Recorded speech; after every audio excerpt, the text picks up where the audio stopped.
Alright everyone, it is Christmas time in Ohio, and that means a lot of cool things for our family.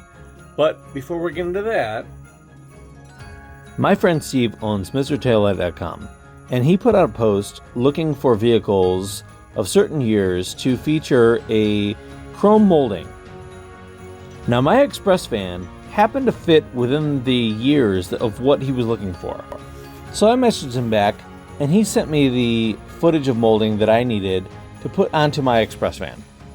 Now one thing that I love about this van is that it's silver, and the subtle chrome accents that I've added have really just added to it without looking too gaudy. So it's really important to me that any of the accents that I add to this van add to it and don't just make it look like I just stuck a whole bunch of crap on top of it. My goal is to follow the factory body lines of this van and really replicate the way that Chevy did it on their mid-70s vans. I will say that factory body line is really tough to nail down because it's not a hard line, and I had to use some masking tape on it, but it's more of a shadow, so it's not perfect and it's really tough to follow.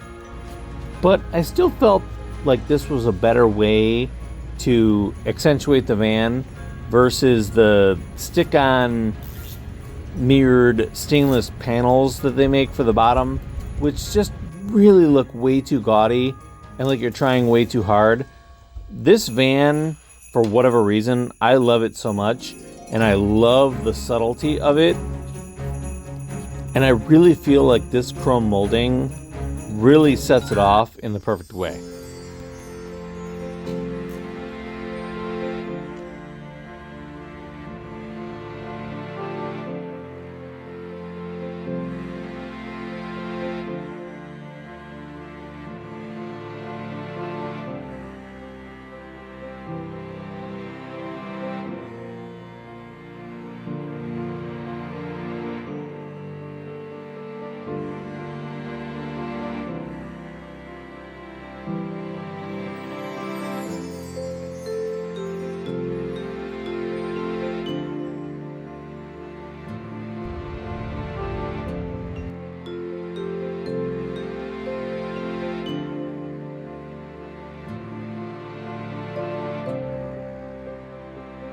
Once I got the chrome trim on, I moved to these chrome vinyl letters that my dad had made that matched the ones that are on his van. And I really love it, and I thought that it would look great on my van. Eventually I want to do some pinstripe shadows on it to really set it off. But for right now, it's a pretty cool transformation, and it really highlights the channel pretty well.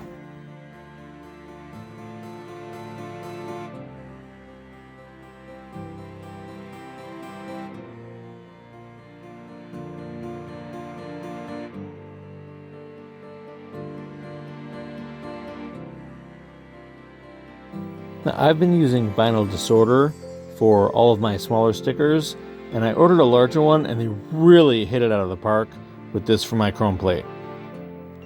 With the van all set on the outside, it was time to go out and check out some Christmas lights, but we didn't have enough seating on the inside. I have faith in you guys.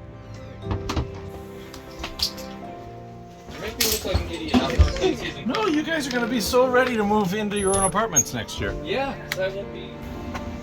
So, after pulling another piece of furniture out of our house, we were ready to go check out some Christmas lights. See? You did it. Now, we're big on the classic Christmas movies, especially National Lampoon's Christmas Vacation. When we heard about the house in Wadsworth, we decided to take the drive down and see if it was worth it. It definitely was. They've got Clark on his saucer sled, the fantasy girl in her bathing suit, and of course, Cousin Eddie in his RV.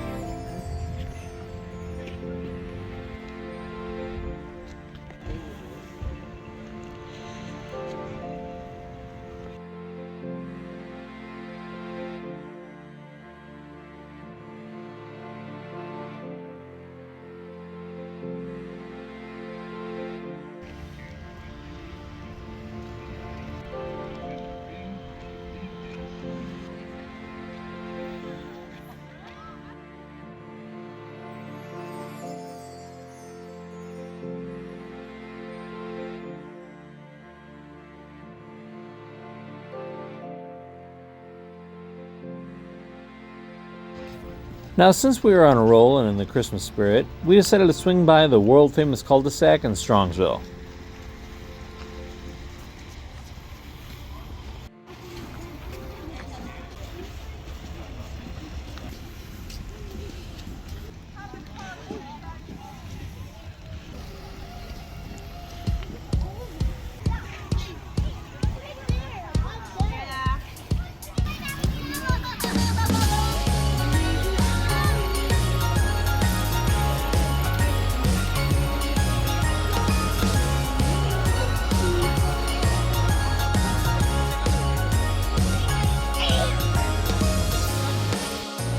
Making a video?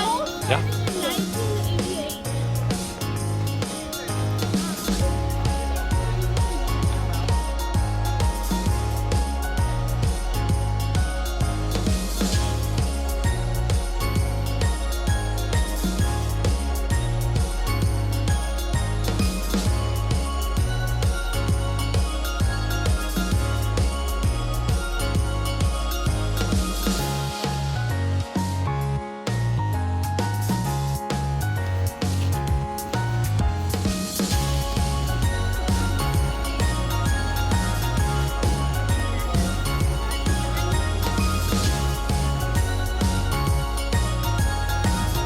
And since we were already in the neighborhood, we decided to swing by the center of town of Strongsville, which does one of the better displays around. This is fun.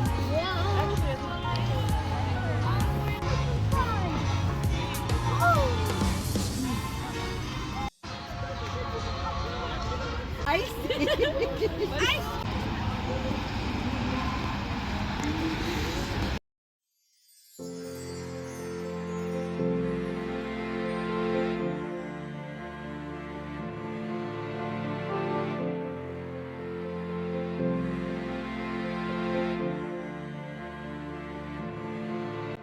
Now, all of these Christmas memories are great, but nothing compares to what we started 5 years ago.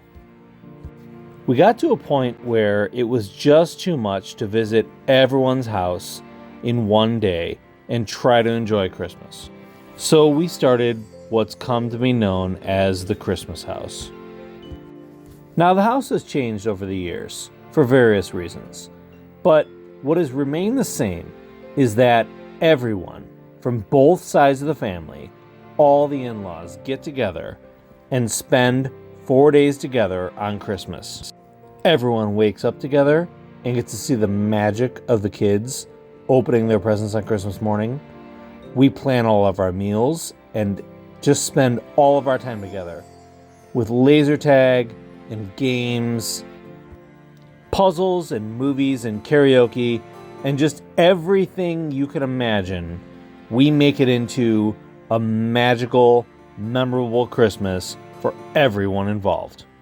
It is truly one of the greatest traditions we have ever started, and I really, really hope that is a lasting, memorable thing for my kids for their entire lives. As time goes on and we lose family members, but we add new family members, I really hope that the tradition of the Christmas house carries on. It makes everything so much better when you aren't rushing from house to house and packing up the kids and they don't get a chance to enjoy their presents, and the grandparents don't get a chance to really enjoy time with them. We have 4 days of waking up together, spending our days together. You can take naps, you can have side conversations, you can do everything, and it changes what Christmas is. We spent the first 3 years at Fieldcrest Estates in Canton, which was absolutely magical, but they ended up closing down. We spent the next 2 years at a house in Geneva on the Lake, which was great because we had an entire town to ourselves, and we made some amazing memories there. But this year we're trying a new house in Mount Vernon, Ohio, which is a little bit more remote, it's a little bit farther away, it's a little bit more country, but it has a lot more room and some really amazing things And I think it's just going to continue to add to the magic of the Christmas house.